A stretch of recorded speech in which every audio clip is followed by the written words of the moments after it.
નમસ્કાર, આપ સૌનું સ્વાગત છે. જો ગ્રાહક તરીકે આપણને ઘણા બધા હક મળ્યા છે, બરાબર ને? પણ શું આપણે ક્યારેય આપણી ફરજો વિશે વિચાર્યું છે?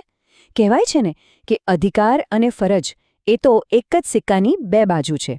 તો ચાલો આજે આપણે સાથે મળીને સમજીએ કે એક સામાન્ય ખરીદનારથી એકદમ સશક્ત અને જાગૃત ગ્રાહક બનવાની સફર કેવી હોય છે. તો ગ્રાહકો સાથે જે છેતરપિંડી થાય છે એને રોકવાનો સૌથી સહેલો અને સાચું કહું તો સૌથી અસરકારક રસ્તો કયો છે? એ છે જાગૃતિ. સિમ્પલ. જો આપણે પોતે જ એલર્ટ રહીએ તો માર્કેટમાં કોઈ આપણને છેતરી ન શકે. તો આજે આપણે એ જ જોવાના છીએ કે જાગૃત ગ્રાહક બનવા માટે આપણે શું શું કરી શકીએ છીએ. ચાલો એક સવાલથી શરૂ કરીએ. એકદમ સીધો અને સરળ સવાલ. શું આપણે સાચે જ એક સશક્ત ગ્રાહક છીએ? ચાલો ને 1 મિનિટ માટે પોતાની ખરીદી કરવાની રીત વિશે વિચારીએ. આ સવાલનો જવાબ જ આપણને આખી વાતના મૂળ સુધી લઈ જશે.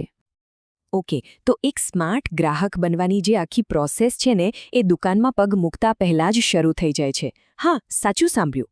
તો ચાલો જોઈએ કે ખરીદી કરતા પહેલાં અને ખરીદી કરતી વખતે એવી કઈ વાતો છે જેનું ધ્યાન રાખવું જોઈએ, જેથી આપણો નિર્ણય ક્યારેય ખોટો ન પડે. અરે, આપણે રોજ કેટલી બધી જાહેરાતો જોઈએ છે. ટીવી પર, ફોનમાં, બધે જ. પણ એક જાગૃત ગ્રાહક તરીકે આપણી પહેલી ફરજ શું છે ખબર છે? આ માર્કેટિંગની ચમકદમક પાછળ પાગલ ન થવું. કોઈ પણ વસ્તુ ખરીદતા પહેલાં પોતાની જાતને પૂછવું જોઈએ, શું મને આની ખરેખર જરૂર છે? આ વસ્તુ મારા શું કામમાં આવશે? કોઈ પણ વસ્તુ હાથમાં લો એટલે બસ આ 4 વસ્તુઓ ચેક કરી લેવાની. એકદમ સિમ્પલ છે. પહેલું, એની ક્વોલિટી એટલે કે ગુણવત્તા કેવી છે. બીજું, ક્વોન્ટિટી એટલે કે જેટલું લખ્યું છે એટલો જથ્થો છે કે નહીં. ત્રીજું, એની કિંમત, શું એ વ્યાજબી છે? અને ચોથું, એનું પેકિંગ બરાબર છે. બસ આ 4 મુદ્દા યાદ રાખશો ને તો દરેક ખરીદી સ્માર્ટ જ થશે.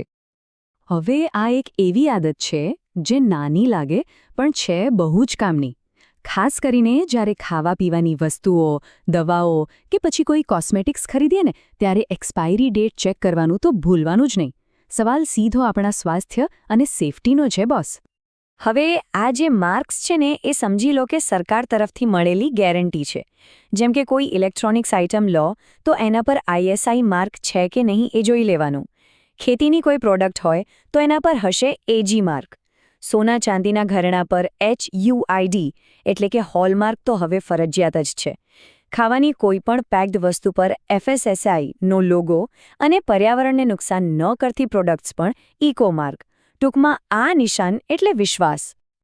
ચાલો હવે વાત કરીએ આપણી સૌથી મોટી તાકાત અને સૌથી મોટી ફરજની. હા, આ એક એવી વસ્તુ છે જે દરેક ગ્રાહક માટે એક સુરક્ષા કવચ જેવું કામ કરે છે. જી હા, હું વાત કરી રહ્યો છું પાક્કા બિલની. કોઈ પણ ખરીદી કરો, નાની કે મોટી, દુકાનદાર પાસેથી પાક્કું બિલ લેવું એ આપણી સૌથી અગત્યની જવાબદારી છે. અને હા, કાચું બિલ નહીં, GST નંબરવાળું પાક્કું બિલ.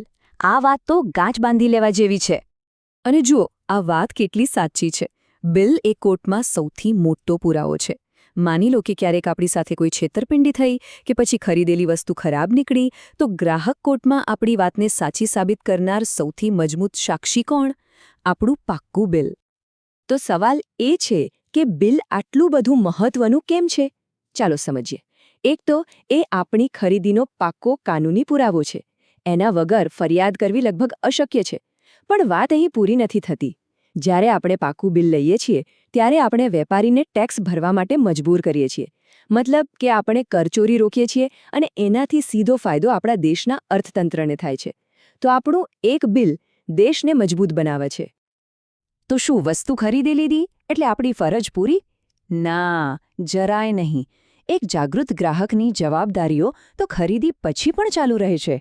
તો ચાલો હવે એના પર એક નજર કરીએ. જો ક્યારે પણ એવું લાગે કે આપણી સાથે છેતરપિંડી થઈ છે તો ચૂપચાપ બેસી રહેવાનું નથી. તરત જ લેખિતમાં ફરિયાદ કરો. જરૂર લાગે તો ગ્રાહક સુરક્ષા માટે કામ કરતી સંસ્થાઓની મદદ લો. એટલું જ નહીં, આ જાગૃતિ બીજા લોકો સુધી પણ પહોંચાડો. અને હા, એક સારા નાગરિક તરીકે વસ્તુ વાપર્યા પછી એના પેકેજિંગનો પણ યોગ્ય રીતે નિકાલ કરવાની જવાબદારી આપણી જ છે. હવે આ વાતને બરાબર સમજવા જેવી છે. આપણી પાસે 2 રસ્તા છે.